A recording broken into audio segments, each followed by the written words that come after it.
Assalamu alaikum досторум, кандай турасыздар? Жакшы, аман эсенсиздерби? Биз Калмбуш шаарындабыз. Мен өткөндө сиздерге айткам, жакшынакай бир видео даярдап берем деп. Анткени өзүңүздөр билгендей, мен 3-4 күн мурун Нью-Йорк шаарына барып, JFK аэропортуна барып, өзүмдүн бир тууган кайнемди келиним менен тосуп келдим. Алар грин карта оюнуна катышып, ошо грин картаны утуп, бүт процесстерден баарынан башынан баштап аягына чейин өтүп келишти. Мен өзүм андай процесстерден өткөн эмесмин. Ошо билген, башынан өткөн мекендештерден сиздерге бир жакшынакай бир жарым саат, 1 сааттык интервью алып берсем, сиздерге көп жакшынакай маалыматтар келип, көп нерсени билип каласыздар деп ойлойм. Ошон үчүн биз азыр бул магазинге кирип анча-мынча бут кийим алып атабыз. Азыр чыгып алып, Агая шаарынын бир жакшынакай бир жерине барабыз, достор. Ошо жактан анан жакшынакай бир интервьюну баштайбыз. Абдан кызык болот го деп ойлойм. Мен дагы өзүм кызыгып атам. Мен дагы толук нерсе билбейм дейм, баягы анча-мынчаны билбейбиз. Ошол интервьюдан мен дагы өзүмө керектүү маалыматтарды алам го деп ойлоп атам, достор.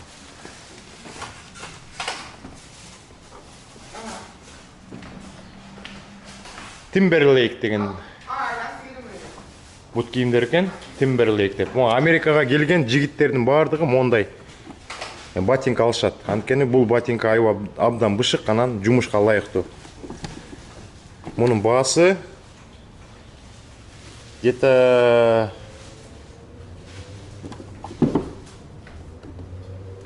Бруклинде бир $40 тегереги болот.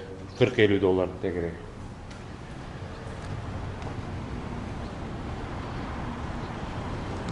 Достор, ошондой азыр кичине конокторду сыйлап, анча-мынча бир нерсе алып берип коелу дагы.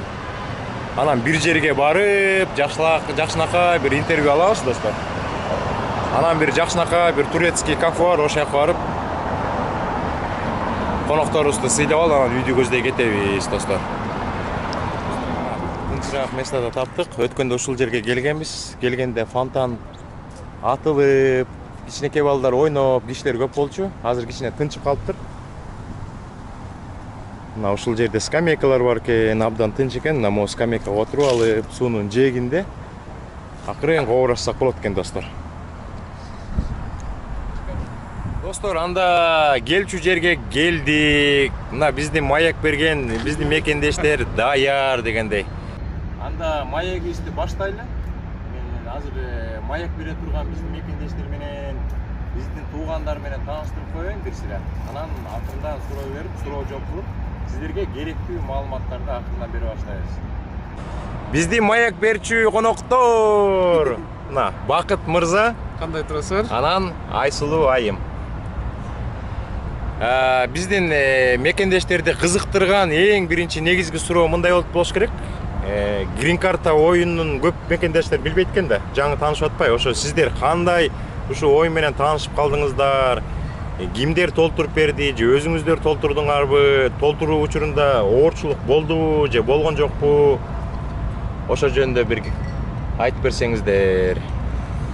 Так, биз грин карта боюнча угуп жүргөнбүз мурунтан бери эле, бирок мындай оюбузда Америкага барып жашайбыз деген ой болгон эмес мурун. Кийин бир туруп эле келинчегим айтып калды. Толтуруп жазып көрбөйлү, болсо болот, болбосо болбойт деп. Мында аябай деле күткөн эмеспиз, утабыз деп берип койсок, экинчи попыткадан келинчегим уткан. Мен ал убакытта мен паспортум өтүп кетип, келинчегим паспортун эле бергенбиз. Келинчегим утту, биз ошо менен. Андан кийин уттушту билгенден кийин күтүп жүрдүк. Бизде Кыргызстанда интервью башталабы же башталбайбы деп. Себеби дегенде ал убакытта Кыргызстанда муслимбан болуп жүргөн. Кийин эми Кудайга шүгүр баары чечилип, буюрса собеседование баары өтүп, собеседование кеч болсо да кирдик. Детишип, буюрса Америкада отурабыз. Вперед забежал. Эмечи, грин картаны толтуруп атканда өзүңөр толтурдуңарбы же башка бирөөлөр силерге жардам берип толтуруштубу? Аны келинчегим жооп берет экен, келинчегим өзү жооп берет. Өзүбүз эле толтурдук, сайтка кирип эле, анткени ал бекер, анан өзүбүз данныйларыбыз өзүбүздө бар, ошон үчүн өзүбүз эле жазып толтурдук. Ошо толтуруп атканда эмне документтер керек экен? Көп мекендештер сурайт да, эмне документ керек болот? Сүрөт сүрөт кандай өзүбүз түшсөк болобу же фотосалонго барыш керекпи деп. Чынын айтсак, биз өзүбүздүн телефонубузга эле түшкөнбүз сүрөткөчү. Анан кийин өзүбүз эле ошол специальный tools деген бар, фото tools. Ошого кирип обрезать этип, анан ошону киргизгенбиз да. Документтерден только загранпаспорт эле керек, башка эч бир документ кереги жок. Сүрөт да загранпаспорт. Грин карта толтуруп атканда силер анда фотосалонго барып, жанагы грин карта үчүн түшпөй эле өзүңөр эле фотоаппарат менен түшүп эле коюп койсоңор бүтүп калдыбы? Ооба. Телефондун камерасы. Мына достор, көбүңөр суроо бересиңиздер го, биз деген телефон менен түшсөк болобу, болбойбу деп. Анан бирок биз сиздерге айтабыз, фотосалонго барып, ошо туура форматта түшкүлө деп. Мына биздин коноктор өзүлөрү эле телефонго түшүп эле грин карта оюнуна катышып эле утуп алышыптыр. Ал жагында фотосалонго түшкөндө просто фотосалонго, жакшы фотосалонго барсалар, билген фотосалон алат, сизге размерин ошол керектүү размери менен тартып берет. Мындай өзгөргө телефон менен тарткан оор болсо, анан телефон менен түшкөндө дагы телефондун камерасы күчтүү болуш керек. Ошондо телефонго түшсөгөр болот да. Бирок ошо фотосалонго түшкөн туура болот. Туура болот, Потому что биз убагында аябай каалаган деле эмеспиз, ошон үчүн мындай эле как-то совпало, да, грубо говоря. Фотосалонго барса туура размерде биз көлөкөлөр жок, то есть без теней бар, туура кылып тартып берет да. Ак фондо, арт жагын ак фон. Силер кандай ак фонго түштүңөр беле? Ооба, үйдө аркабызда ак стенка бар болчу, ошо ак стенка. Үйдүн эле тамдын эле ак эле стенкасына түшүп жүрсүңөр, жакшы. Ошентип анан силер деген эки грин картага толтурбай, бир эле грин карта толтурган турбайсыңарбы? Бакыттын паспорту жок. Паспорту жок болуп калып. Ато үй бүлөдөн эки киши толтурса эме болот да, шанс көбүрөөк болот да. Бирөөсү утса бирөөсү, бирөөсү утпай калса экинчиси утуп. Анда Айсулуунун жардамы менен келген турбайсыңарбы бияка? Анда главный Айсулуу турбайбы? Ооба, главный аппликант Айсулуу экен. Анда немеде жазылат экен, грин картаны собеседование өткөндөн кийин, кстати, алдыга чуркап кетем, бирок айтып берейин. Ошол жерде бенефициар деп жазылат экен. Бенефициар Бакыт Кененбаев болуп калат экен. Ал орусча айтканда человек, получающий выгоду дегенчи. То есть, грубо говоря, кыргызча айтканда же орусча айтканда халящик деп койгон сөзү болот экен. Айсулуу утушу менен мен келип алдым. Анан ошентип анан грин картаны өзүңөр толтуруп турсуңар, өзүңөр сүрөткө түшүп турсуңөр. Ошентип анан бүттү. Анан confirmation'ду алып туруп катып койдуңар, Жана аягында confirmation номер берет да. Анан кийинки жылы качан текшердиңер? Эмки жылы 5-майда башталат да текшерип. Ошол жылы как раз ковид пандемия болчу да, ошон үчүн 7-майда эмес, 7-июнда результаттар чыккан в связи с ковидом, с пандемией. Кеч чыгып калган турбайбы? Бир айга кеч чыккан болчу. И биз как раз 8-июнда билдик. Биз башы 2019 өзү бергенбиз. 2019 бергенбиз башы. Анан жеңишти 2020 жылы билдик. Силер 2019га катышкансыңар. 2019 грин картасы. 2019 ал 2021ге катыша турган грин карта болуп калат. Жок, ошо 2019-жылы сиздер грин карта ойнойсуздар, 20-жылы билесиздер результаттан, 21-жылы келесиздер, 21ге. Ошондо 21де как раз собеседование өттүк еще. Ошондо деген силер деген 5-майда текшеришиңер керек болчу, бирок ковидке жараша силер 7-июнда, кеч текшерип калдыңар, результаттар чыгып калды. Анан ошол результатты укканда кандай состояние болду? Ишендиңерби же кубандыңарбы же эчтеке мындай ощущение эчтеке болгон жокпу? Жок, результатты укканда биз кетебиз деле деп мындай ойлогон жокпуз. Биз ал убакытта Кыргызстанга как раз муслим-бам болуп турган үчүн биз да кетебиз да белгисиз болчу. Анан анда мындай эле келинчегим айтты, биз уттук деп. Мен ошондо айттым, убакыт келе берсин, анан көрөбүз, анан чечебиз эмне кылабыз деп. Ошентип анан убакыттын баарын күтүп эле отурдук. Муслим-бам чечилгенче, грубо говоря, андан кийин уже тааныштарга да айтсак, ушундай Америкага уттук, ойлонуп атабыз, барсакпы, барбасакпы десек, алар айтат, эми силер ошончолук шансты жоготсоңор анда билбейсиздер да. Биз андай шансты кое бербейт болчубуз дейт. Биз да еще ойлонуп туруп, может, балким себеби үчүн, баягы Кыргызстанда эми атайсыздар, биз жакшы эле жумушта иштегенбиз, жакшы эле деңгээлде жашап жүргөнбүз Кыргызстандачы, эми ачыкка болбой эле жакшы эле уровенде жашадык. Ошол себептен башында баягы кетебизби деп, мындай бизге орусча сөз бар го, зона комфорта деген. Ошондон чыгыш бизге башында оор болуп сезилди. Оор болуп сезилди, бирок антип ойлонуп отура берсек артта калабыз, лучше алдыга чыгып, зона комфортунан чыгып, кыймылдаш керек, движение кылыш керек. Ошондой, ошентип чечилдик. Достор, анан деген биз деген жана грин карта толтуруп атканда аягына жазып атпайбызбы электронный почта? Ошол жөнүндө суроо берели. Ошо электронный поштанын эмнеге жардамы бар экен? Ошо электронный поштого Америкадан бир эме келет бекен. Сообщение келип, уттуңар деген бир информация келет бекен, маалымат берет бекен же? Жок, то есть выигрышты билиш үчүн только өзүнүн сайтына кирип ошо confirmation number менен билиш керек. Почтага эч нерсе келбейт утуш жөнүндө. А почта эмне керек? Анткени ошол почта аркылуу силер в дальнейшем Kentucky центрга документтериңер жөнөтөсүңөр. Не документтер, а копия документов жөнөтөсүңөр в дальнейшем. Ошого керек болот И го. интервьюга чакырганда дагы ошо почтага приглашение келет. То есть дальнейшее действие через почту, а именно выигрышты только через өзүнүн сайты аркылуу билсе болот, через confirmation number. Эмечи, жанагы DS 260 форманы да өзүңөр толтурдуңар да? Да, полностью өзүбүз толтурдук. Ал толтурууда оорчулук болдубу же болгон жокпу? Оорчулук деле болгон жок, просто аябай объемный ал DS форма, а так мындай оорчулук деле болгон жок, жеңил эле. Ошо DS формасын толтуруп атканда эмне документтерге дагы дополнительный жана силер айтып атпайсыңарбы, загранпаспорт менен эле толтуруп койдук, сүрөт менен эле деп. DS формасында дагы эмне документтерди жазыш керек экен? DS формада только полностью силер кайда жашаганыңар, 16 жаштан баштап кайда жашаганыңар жөнүндө жазасыңар, полностью образование жөнүндө жазасыңар, кайсы мектепте, кайсы университетте окуганыңар жөнүндө, кайсы жерде иштегениңерди полностью жазасыңар и кайсы өлкөлөрдө болгонуңар жазасыңар. Болду, только ошол эле. А документ эчтеке жөнөтпөйсүңөр, только жазып ошо форманы жөнөтөсүңөр кетип. Анан жана грин карта толтуруп атканда бир изменениялар болсо ошол убакытка чейин ошолор киргизесиңер, да? Бир адрестен бир адреске көчүп кетсе, бир документиңер өзгөрсө, или, например, бала төрөлсө, или силер күйөөгө чыгып же үйлөнсөңөр, аялыңарды, балдарыңарды кошсоңор болот. Потому что 2 жылда өзгөрүш болушу мүмкүн да. ошолордун бүт баары кетет экен, э? Анан сиздерди баягы интервьюга чакырардын астында медицинский осмотрдон өттүңөр да. Ошо медицинский осмотрга эмне керек болду, каяка бардыңар, акча төлөнөт бекен? Медицинский осмотрда өттүк. Медицинский осмотрдун баасынан айтайын, биринчи ал $200 ар бир киши башына кетет. Ал аккредитованный 2 клиника бар экен Кыргызстанда. Алардын атын айтпай эле коеюн, эми аны уткандар өздөрү билет. Болгону Бишкектен 2 эле жерден өтүп аласыңар. Болгону 2 эле аккредитованный клиника бар. Ошол жерде 2 эле ар бир клиникада өзүнүн именно аккредитованный врач болот экен, терапевт. Терапевтический жакты карайт го дейм. Ошого барасыңар. Ал сизге направление берет, кайсы анализдерди тапшырыш керек, кайсы жерден кайсы анализдерди тапшырган жөнөтөт. Ошонун баары менен бүт стоимость медосмотра $200 болот сиздики полный.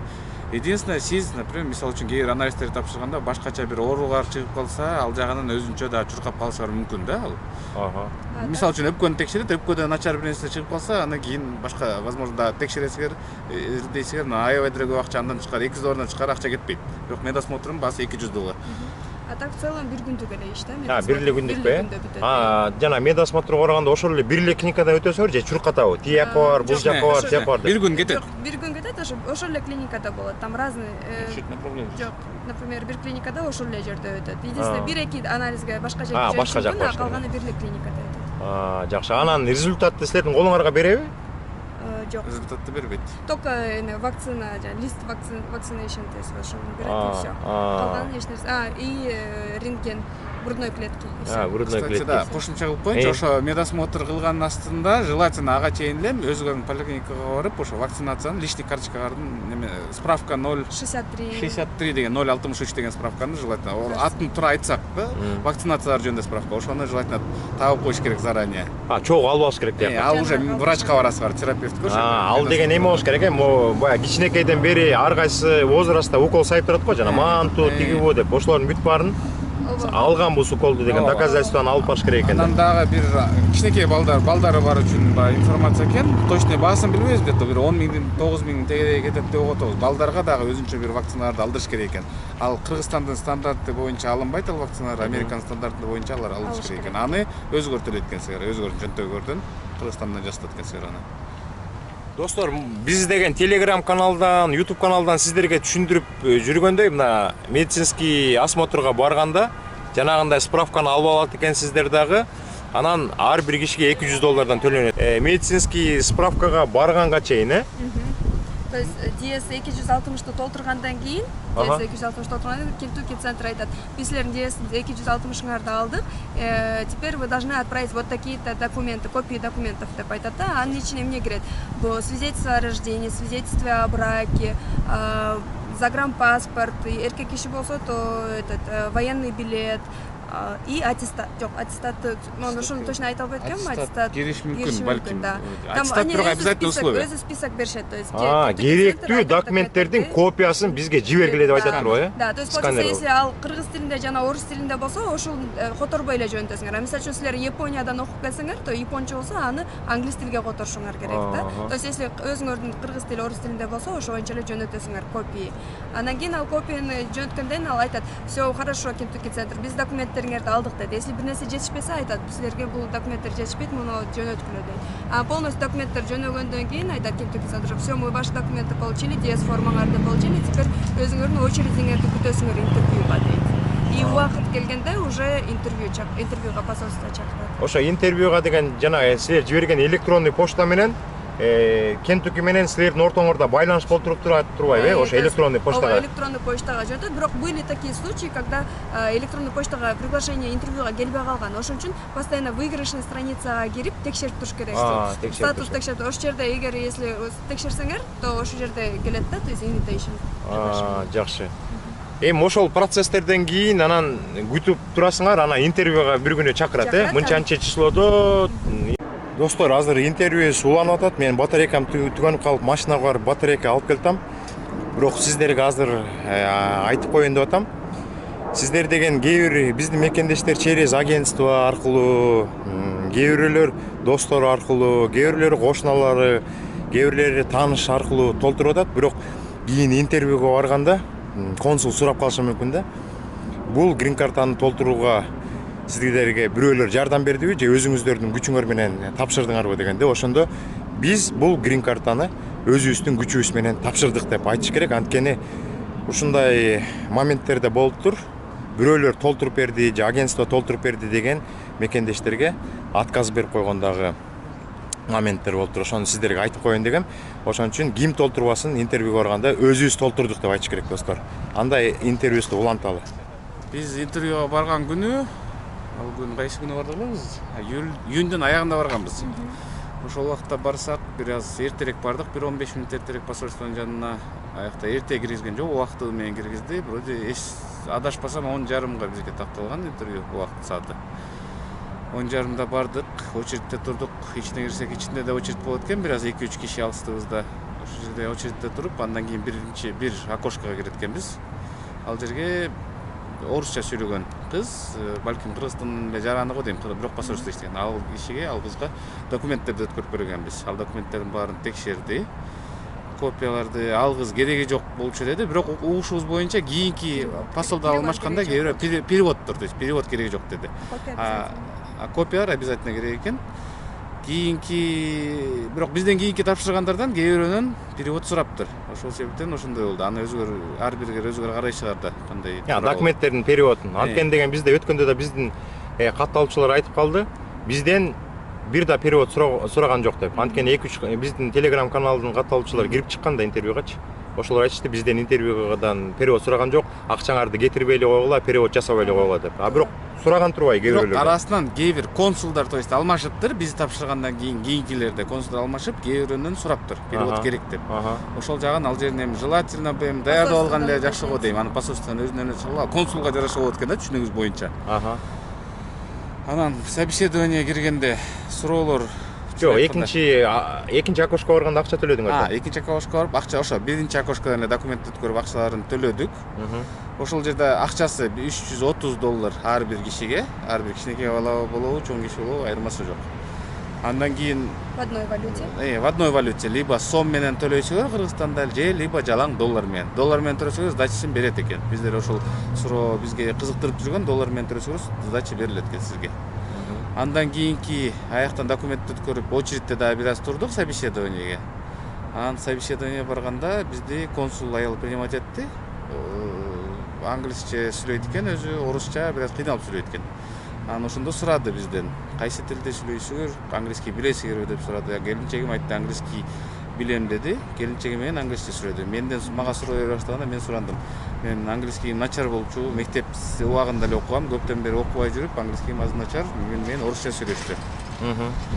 Ошондой, анан суроолорду бергенде стандартный эле суроолор болду. Сураганда эмне кылып иштейсиңер деди биякта, кандай жумушта иштейсиңер, ошону сурады. Анан Америкада эмне жумушту пландап атасыңар деп сурады. Кайсы жерде иштегенди пландап атасыңар деп сурады. Болду, ошо менен кайсы жерге барасыңар деп сурады. Кимдикине барасыңар деди. Акча боюнча бизден сураган жок.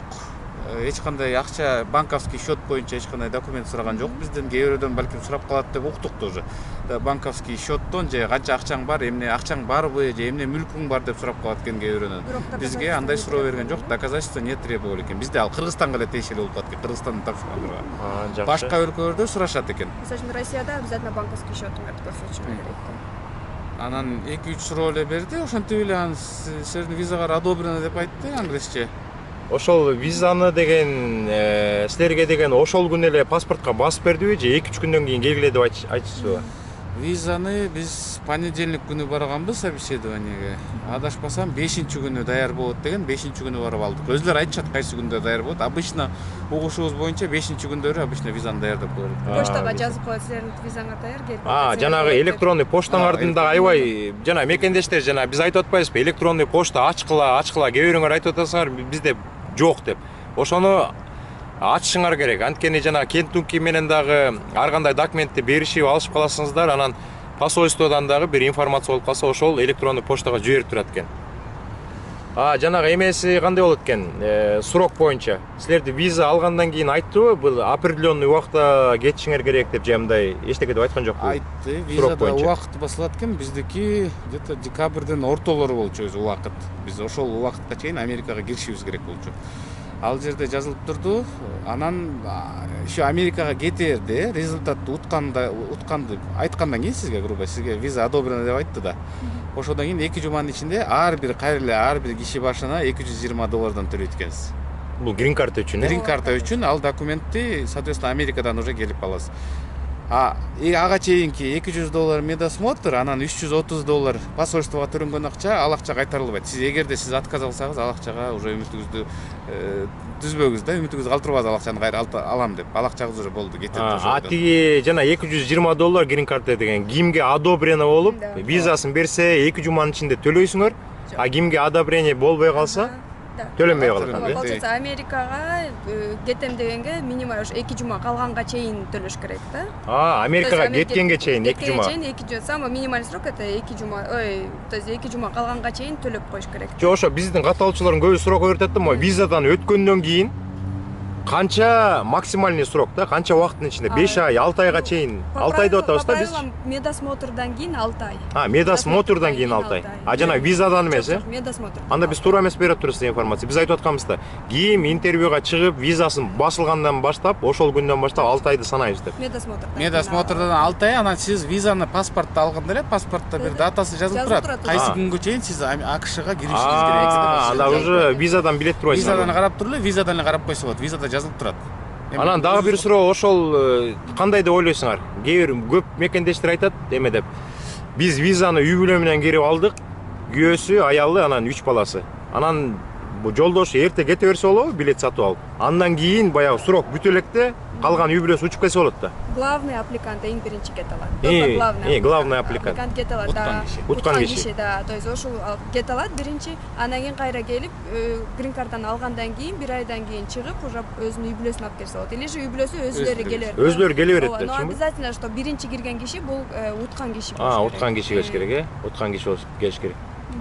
Сизде даже виза алганда ошо жерде жазылып турат экен. DV1, DV2 и грубо далее кетет да, DV3, DV4 деп. DV1 ошол ал победитель, ошол киши биринчи келиш керек. Биринчи келиш керек. Андан кийин анан калгандары срокту өткөрбөй, жанагы баягы медицинский осмотр өткөндөн кийин 6 ай берилет. Ошол 6 айды өткөрбөй, кишине эртерээк келгенде, биринчи келген киши мияктан жумушка орношуп, квартирасын даярдап, үй жай эметип коет турбай, анан үй бүлөсүнө жеңил болот экен да. Арасынан баягы келгендердин көбүнчөсү ошондой экен да бизде. Көбүнчөсүндө эле проблема болду. Именно барганда эмне кылабыз, үй бүлө менен кичинекей болуу менен коркушат экен. Ошол себептен жакшы экен, барып туруп башында бир киши барып даярдайт, грубо говоря, почваны даярдайт, андан кийин үй бүлөсү келет экен. Жакшы, Да, жакшы. еще виза бергенден кийин мындай силерге желтый папка берилет. Ага. Желтый папка. Ал жерде документтериңер бар. Ал желтый папканы ачпаш керек. Ни в коем случае ачпаш керек. Бияка келгенде, уже Америкага келгенде иммиграционный службага уже аны бересиңер. Офицерге кирип Офицерге бересиңер. Ошонун ичинде жана медицинский осмотрдун эмеси болуш И керек бүт да? документтердин копиялары. Копиялары болот да? копиялар, причем еще нотариально заверенный вроде болуш керек. Ну, они, видимо, заверяют. Мы не знаем, ичинде эмне экенин биз билбейбиз. Билбейсиңер, эч ким билбейт. Биз, кстати, переводду даярдаганда, бирок переводду биз нотариально заверять этип барганбыз. Соответственно, копиялар деле нотариально заверенный болуп барган бизде. Ошентип уттуңар, интервьюдан жыргап чыктыңар, виза басылды. Андан кийинки шаг эми учуп келиш керек да. Билетти кандай алыш керек экен? Билетти биз алдык, заранее эле алып койдук. Биз билетти алганда июль айында алдык, учканыбыз мына октябрдын башында эле учуп келдик. Билетти заранее алган үчүн баасы бизде $552 эле болгон айланды. Учтук через Стамбул. Турецкий авиалиния компаниясы менен учтук через Стамбул. Стамбулга 6 саат убакыт экен. 4,5-5 сааттын тегереги Стамбулда отурдук. Андан кийин Стамбул, Нью-Йоркто 10 саат тегереги учуп келдик. 10 саат учуп келдиңер. JFK'ден кондуңар. Да, то есть если силер заранее алсаңар, то через турецкий авиалиния арзаныраак болот экен. А мисалы үчүн силер эртең бүгүн учам десеңер, то через Дубай арзаныраак болуп чыгат экен. Да, көбүнчө учурда ошондой экен, бирок еще сиз эртең бүгүн учам деп туруп шашып калсаңыз, билеттин баасы, грубо говоря, биз 552 алсак, кээ бирөө 1200, 1300дөн алгандар бар экен. Эми срочно алганда ошентип калат да. Канчалык билетти мен 1 айдан кийин алам, 3 айдан кийин алам десе ошончолук арзандай берет да. Эрте алып койгонбуз. Эртерээк алып коюш керек, бирок кийинки срокторду алыш, кийинки айларга. Саанда, кстати, көп киши таң калып суроо беришет экен. Лотерея уткандан кийин сизге жолуңузду төлөп береби, барганда үй таап береби, жумушуңузду таап береби деп сурашат экен. Алын баары миф. Биякта өзүбүздүн күчүбүзгө эле таянасыз, эч кимге таяна турган киши деле жок. Туугандарыбыз, жакындарыбыз болсо башка эч кимге таяна албайсыз. Правила боюнча эле грин карта уткан киши эч кандай пособиеге подавать эткен укугу жок. Анан кээ бирөө сурашат экен, эмне себептен анда Америкага барыш дейт экен. Эмне грин картанда эмне жеңилдик берет десе, ал грин карта сизге болгону вид на жительство берет. То есть сиз биякта Американын жарандары менен бир уровеньде, бир мыйзам менен иштей аласыз. Жашап иштеп. Мыйзам менен жашап иштеп укугуңуз бар. Грин картаны 10 жылга алып, биз эми азыр колубузга алып элекпиз. Азыр күтүп атабыз пока почта менен келгенче. Так что ошол себептен баягы посольствого кеткен акча, грин картага төлөй турган акча, медосмотрга төлөй турган акчагыз, жолго кете турган акчагыз, анан бул жактан биринчи хотя бы 1 ай, 2 ай жашай турган акчагыз даяр туруш керек да. Запас менен келишер керек. Анан ошо интервьюда көп отказ болуп калат деп атпайбы? Отказ болуп калат, жана 9'ду бүтүп кирген мекендештерге отказ болуп калат деп. Ошо отказдар жөнүндө маалыматыңар барбы? Себеби отказдын причинасын айтпайт. Негизи консулдар просто алар айтышат, одобрено или нет деп. Бирок арасынан кээ бирөөнүкү мындай учурлар болуптур. Паспорт, DV-22-ны толтуруп же DV анкетаны толтуруп, либо DS-ти толтурганда эки жакта информация эки бөлөк болуп калышы мүмкүн экен. Ошону бөлөк жазып алсаңар, алда обязательно отказ болот экен көп кишидечи. Фамилиясынан эле бир тамга. Фамилиясынан эле бир тамга, мисалы үчүн грубо эми кандай? Жакшылык деген атты айталы да. Жакшылык деген айт, бирөө через J деген тамга менен жазат, бирөө DZ анан J деп жазып кетет. То есть ошол учурда ошондой ошибка болсо деле, ошого грубо отказ болуш мүмкүн экен. Это грубая ошибка болот экен. Бүт данный биринчи DV-деги, DS-деги данный эки башка киши болуп калат атпайбы? Бир буквадан ашып кетти, бирок бир цифрадан даже кетсе. Бир цифрадан бир буквадан ашып кетсе, уже эки киши толтургандай болуп калат атпайбы? Американецтердин закону боюнчачы. Ошон үчүн даана так толтуруш керек экен да. А жанагы 9-класс боюнча кандай? Азыр ага чейинки дагы тиякта кошумчалап коелучу отказдар боюнча. Дагы случай болуптур. Когда мисалы үчүн баласына кийин балдарына паспорт толтурбайт да. Бирок уже утушту билгенден кийин баласына паспорт алганда ошол эле ат менен грубо тияка жакшылык деп через J деп жазды, паспортко башкача жазылды. Ошого да отказ болуп калышы мүмкүн экен. Ошол жакта обязательно балдарга да паспорт, загранпаспорт жасаганда ошол жакта карап текшертип жасаш керек. Андан кийин дагы болгон отказдар, кээ бирөөнүкү сүрөттөр, сүрөттөр туура эмес кирип кетиптир. Мисалы үчүн эки баласы болсо, бир баласынын сүрөтү эки баланын ордуна кирип кетиптир, ага да отказ беришиптир. Ошондой случай болуптур. Анан кээ бирөө көп киши даже болуптур. Лотереяга толтурганда эң башында эле ID паспорт менен толтуруптур. Внутренний Кыргызстандын паспорту менен. Только загранпаспорт менен толтуруш керек. Ошо менен толтуруп автоматически отказ алышыптыр. Правила есть правила деп. Еще были случаи, когда middle name деген жерге көбү отчествосын жазып коюптур. Middle name бул экинчи ат. Ошон үчүн ал жерге жазбаш керек да, и поэтому им отчество жазып салган үчүн middle name'ге, а паспортунда отчество жок да, ошон үчүн отказ болгон. Анан мекендештерден көп берилген суроо мындай да. Тиякта деген город деген жери бар экен. А бирок айтат, бизде деген 90% бүт эле айылдан төрөлүнөт. Ош областы, район жазат, анан бир Көкташ деген айыл, например. Ошо Көкташ деп айылды жазып койсо болот да, атын эле. Ооба, анткени биз өзүбүз Военантоновкада жашачубуз, Бишкек шаарында эмес. Ошон үчүн City Town деген жерге биз Военантоновкада. Военантоновка. Населенный пункт. Достор, сиздер көп суроо бересиздер го. Көбү кээ бирөө Бишкекте төрөлөт, кээ бирөө Таласта төрөлөт, кээ бирөө Караколдо төрөлөт. Анан көп биздин мекендештер айылда төрөлгөн да.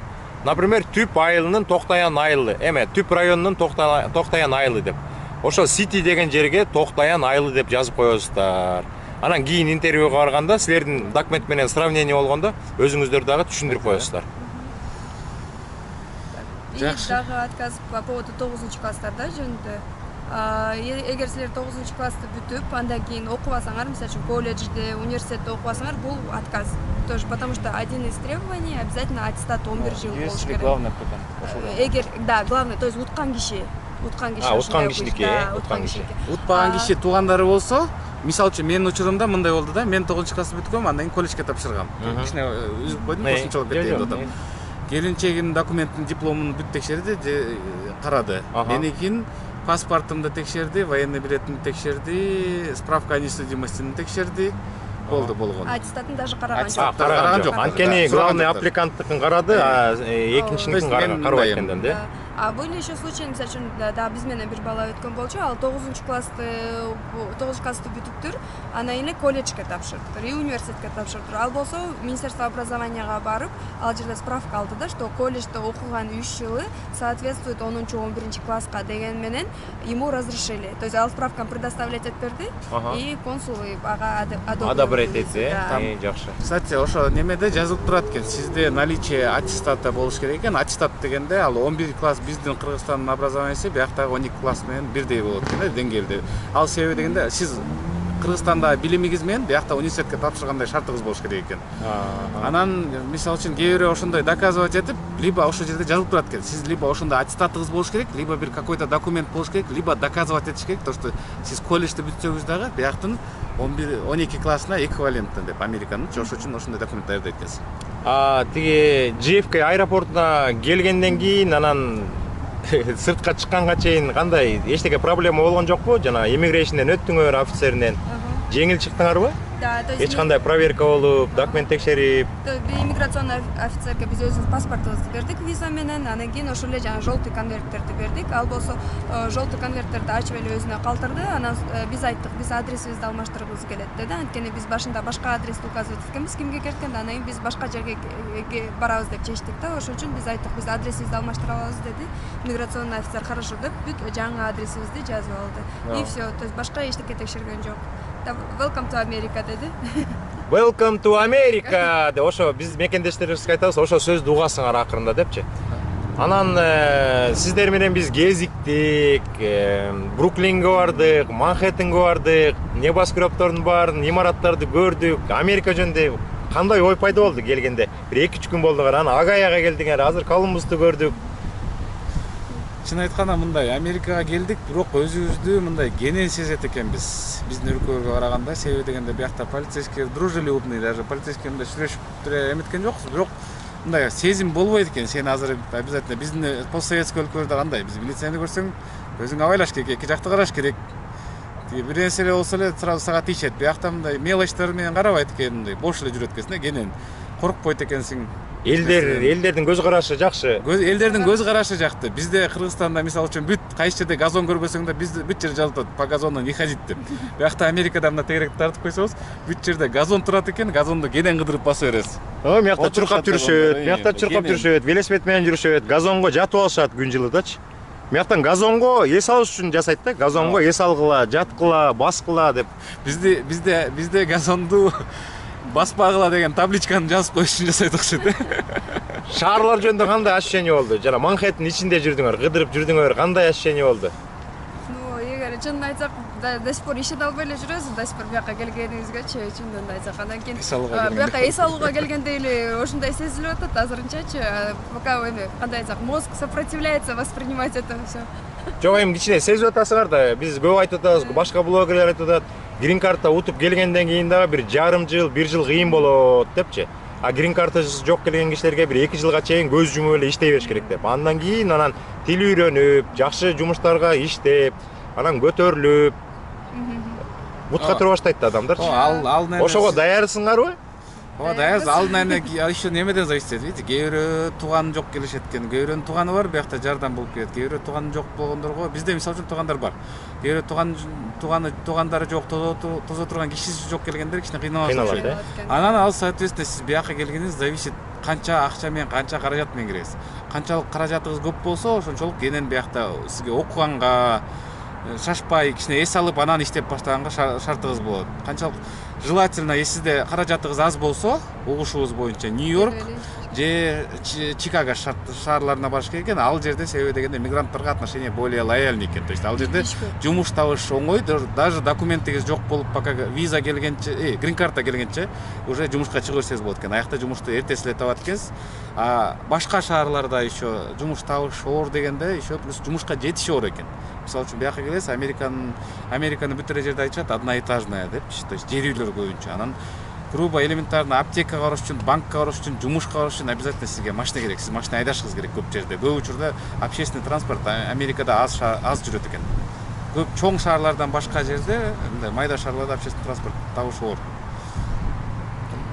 Негизинен анда жакшы экен да, баары көңүл жакшы экен, жайдар экен, Америка жагыптыр. Жакшы. Анда конокторубузду дагы мындан ары сыйлап, катуураак сыйлап, жана айткандай турецкий кафеге барып, эми турецкий тамак жейли, а то Бруклинде жүрдүк, Манхэттенде жүрдүк, Бруклинге барганда жалаң кыргыздардын кафесине бараттык, тиги эме өзбек туугандардын кафесине бараттык. Азыр биздин конокторду турецкий кафеге апарып сыйлайлы, достор. Саламатта тургула. Жакшы тургула. Америкадан жолугушканча. Чоң рахмат. Мына Бакыт менен Айсулууга чоң рахмат. Сиздерге болгон жакшынакай маалыматтарды берди. Биздин интервью сиздерге жагат го деп ойлойбуз. Эгер дагы билбей калган суроолор, айтылбаган эме сөздөр болсо, сиздердин сурооңуздар пайда болуп калса, ушул видеонун астына жазып коюңуздар. Дагы жооп беребиз. Биздин иш аракет азыр мекендештерге жардам берүү. Өткөндө бир мекендештен угуп калдым. Бир фото салонго кирчи элем. Бурда киши аз болчу эле. Грин картага сүрөткө чөйүн деп барсам, место жок дейт. Очередь дейт. Элдин баары эле грин карта ойноп аткан окшойт деп. Жыл сайын блогерлер аркылуу биздин мекендештерге жакшынакай маалыматтар жетип атат. Көп мекендештер билип атат. Жетмөөрүккө чыгып иштөө бул чоң баягы возможность деп коет. Америка страна мечтов деп коет. Ошон үчүн колдон келсе грин карта утуп Америкага келип, иштеп, бутка туруп, анан достор Кыргызстанга барып, Кыргызстанды көтөрөлү, оңдойлу. Баарыңыздарга чоң салам. Агая штаты, Колумбус шаары. Кезиккенге чейин достор.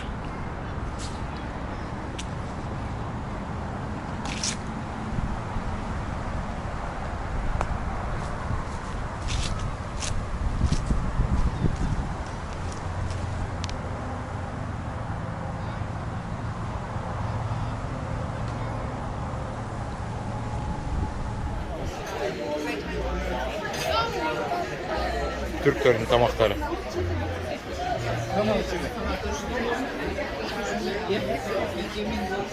Өткөндө ушул кафаны тарттым эле. Үстү жаан болгондо жаап койсо болот, ачып койсо болот. Абдан кооз кафе экен, турецкий кафе.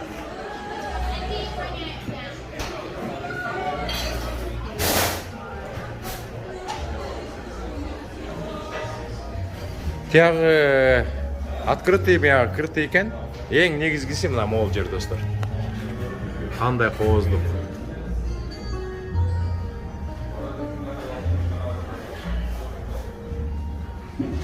Суунун жээгиндебиз.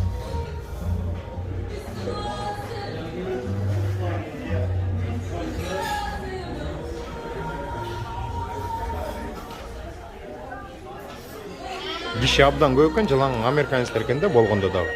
Бир да түрк көрбөйсүң, жалаң башынан аягына чейин жалаң американецтер отурат.